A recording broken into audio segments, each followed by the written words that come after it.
আসসালামু আলাইকুম। আজ আপনাদের সামনে একটি মেডিসিন নিয়ে আলোচনা করব। যে মেডিসিনের নামটি হচ্ছে গ্রাফারিস 30 পাওয়ার। এই মেডিসিনটি বিশেষত অ্যালার্জি রোগে ব্যবহার করা হয় এবং বিভিন্ন মহিলাদেরও বিভিন্ন সমস্যার জন্য ব্যবহার করা হয়। তার লক্ষণ, শারীরিক এবং পরিস্থিতি অনুযায়ী, পরিবেশ অনুযায়ী এই ওষুধটি ব্যবহার করা হয়।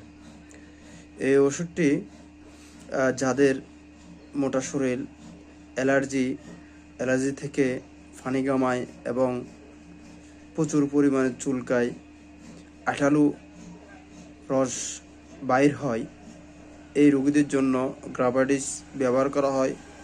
আরও অনেকগুলা লক্ষণ রয়েছে। যারা অ্যালার্জি রোগে ভোগেন তারা রেজিস্টারভুক্ত অথবা কোনো হোমিও ফার্মেসিতে গিয়ে হোমিও ডাক্তারের সাথে যোগাযোগ করে